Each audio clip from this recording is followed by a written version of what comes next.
नमस्कार मंडळी सगळ्यांना। तर आज मी दाखवते की माझ्या मुलींचे लहानपणाचे कपडे, जेव्हा ते लहान असताना 5-6 वर्षाचे होते। हा ड्रेस आहे माझ्या मोठ्या मुलीचा। तर मग ना एवढे छान छान कपडे आहेत ना, तर फेकून द्यायचे मनच करत नाहीये। तर मग आता काय नवीन नवीन कपडे आणतो आपण दरवर्षी दिवाळीचे। तर मग कपाटात जागाच नाही ठेवण्यासाठी नवीन कपड्यांसाठी। तर म्हणून मी पहिलेचे जे पहिल्यापासून आणले ते दिवाळीचे कपडे ते सगळे काढली मी। आता हे माझ्या मुलींना नाही येत, हे माझ्या बहिणीच्या लग्नातलं आहे। तिच्या लग्नातला हा घागरा आहे। तर आता तिला नाही येत, टाईट होतो हा ड्रेस तिला। तर मग आता ज्यांना गरज आहे तर त्यांना मी देऊन टाकते हे कपडे, ज्यांना पाहिजे असेल तर। कोणाला पाहिजे असेल तर त्यांना देऊन टाकते हे कपडे। तर मग मी काढली आहे हे कपाटातून, तर जागाच नव्हतं। तर नवीन कपड्यांसाठी जागा करण्यासाठी मी हे कपडे काढले आहे। तर बघा किती छान छान कपडे आहेत। आणि हे कपडे जास्ती माझ्या मुलींनी घातलंच नाही। माझ्या 2 मुली आहेत, एक 14 वर्षाची आणि एक 10 वर्षाची। तर हे मोठ्या मुलीचं आहे घागरा, तर माझ्या छोट्या मुलीनं पण घातलेला। तर तिला आता येत नाही हे कपडे। तर हा फ्रॉक आहे ओढणी टाईपचा फ्रॉक आहे।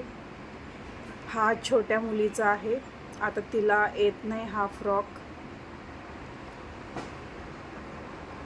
तर हा पण ड्रेस 1500-1600चा आहे हा ड्रेस। तर जास्तच किमतीचा आहे। तो क्वालिटी पण चांगला मस्त होता ड्रेस, बघा किती मस्त दिसतोय। तर मग आता काय उपाय नाही, तर आपल्याला जे चांगलं वाटते ते तर आपण नाही ठेवू शकत। माझं लहानपणापासून कसं आहे ना, मला जे आवडतंय ना ते फेकायचं मनच करत नाही। पण आता काय करू शकत नाही। तर हे कपडे आता किती दिवस ठेवणार आपल्यापाशी। तर आपले तर एवढे मोठे मोठे घरं नाही आहेत की आपण आपल्या जुन्या आठवणी आपल्यापाशी ठेवूया। आपले जुने आठवणी पण नाही आपण ठेवू शकत आपल्याकडं। हे साडी आहे माझ्या छोट्या मुलीचं साडी। तर आता हे पण तिला छोटं होतंय। माझी छोटी मुलगी त्रिशा, हे त्रिशाची साडी आहे।